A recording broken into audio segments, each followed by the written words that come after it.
Infrastructure over survival. In recent years, a great demand for naturalist games prioritizing solid Euro sensibilities and games dealing with habitats and ecosystems from Cascadia and Harmonies to Wingspan and Undergrove have increased, but few of them deal with the brutality of the natural world or temperamentality of these systems, like older icons from dominant species to evolution. And Life of the Amazonia cuts close, but still veers on the cute abstract side of nature, building infrastructure with implications of consummate crocodilians without taking a step further to see them in action. But this is a review, and I'm putting the tamarind before the tree, so let's get our baseline. Life of the Amazonia is a bag-building competitive game where players are trying to construct the most thriving ecosystem, shaping landscapes to fit the needs and preferences of animal groups, then placed with gorgeous wooden figures into their lands to be awarded,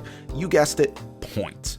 Each turn, players draw 5 questionably thin cardboard tokens from their bag, initially a paltry array of money, water, leaves, and berries,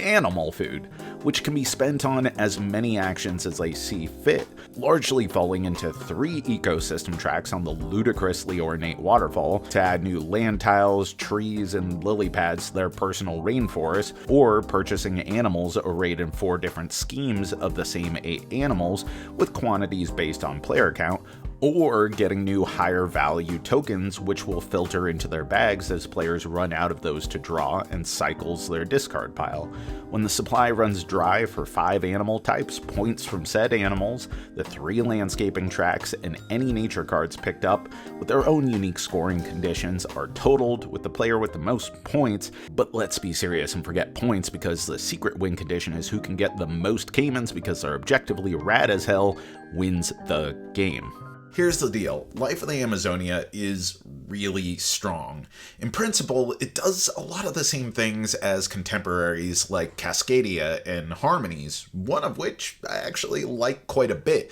just cranked up. Essentially, you're looking at all these animals on display, seeing how you can synergistically weave their needs to reap big rewards. What makes it different, aside from just the much grander scope, is the emphasis on developing your personal capabilities. There are a ton of levers to interact with your bag, from placement bonuses to draw extra tokens or trash your puny unwanted tokens to streamline that juicy high value stuff you've purchased to,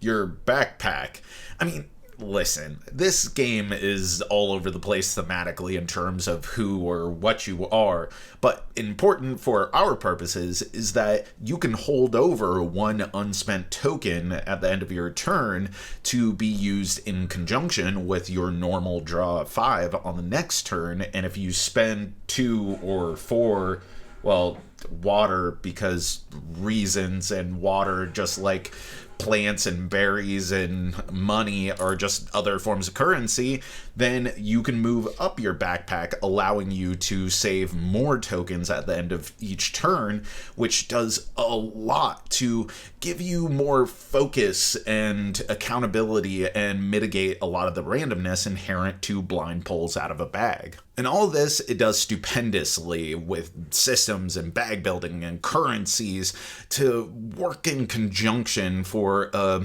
wonderful logistical and crunchy puzzle for you to smack your brain on, with notable highlights in how there's 4 versions of every animal to be used as 4 sets, giving different problems to solve, to the fact that each player has their own unique super special animal that they alone get to build, from a rad bird to an adorable sloth to,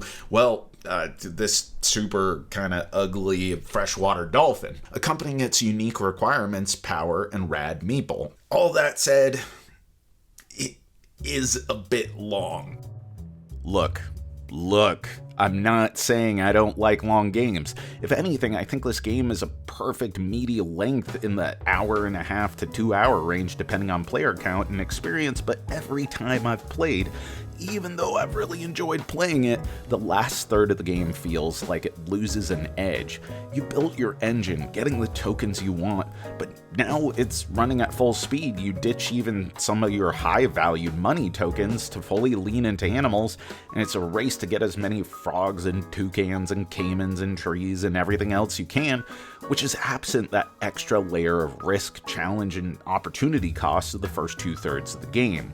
Which brings me back to the beginning. Life of the Amazonia is a good game and pays lip service to the interior dynamics of the ecosystem, but fails to capitalize thematically or mechanically on that same dynamism, or even the exterior human impact on one of the most important natural sites on the planet. And it's a real missed opportunity to address the game tapering at the back end. Upkeep costs, disasters, or even impact of introducing invasive toucans to your tamarin zone would have been great, perhaps increasing complexity, but not beyond the scope of the fairly chunky rule set and component spread as is. And speaking of components, there is such a quirky duality to it, having these lovely screen-printed wooden animals and a commendable emphasis on cardboard and wood over plastic, yet the waterfall board is laughably ostentatious and finicky to put together, which you have to do every time you take it out of the box, because that ain't storing as constructed, while the tokens you're constantly maneuvering in and out of your bag feel about half as thick as you want them. It still looks gorgeous, but it's a strange gap nonetheless.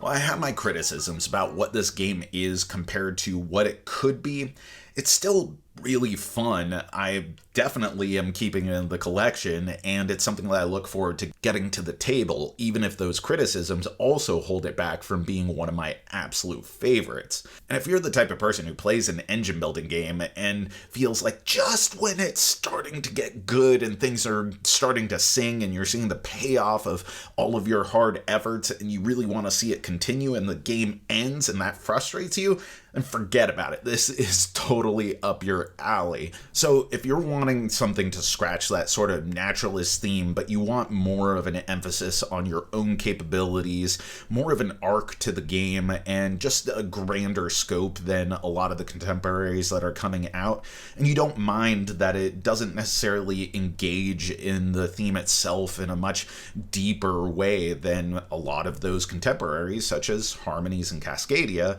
and you don't mind that it kind of has the most crunchy and challenging decisions earlier on when you're having to deal with opportunity costs, then Life of the Amazonia is definitely something worth checking out. And you know what? Things don't always have to be like a 10 out of 10. Sometimes a comfortable 7 is just fine, especially when I'm pretty much always down to play this game. And that's our review, but let me know, what are your favorite animal-themed games? Put it in the comments below, and as always, thanks for watching, thanks for supporting, thanks for being such an awesome community. You know that I've been Jack for the Cardboard Herald.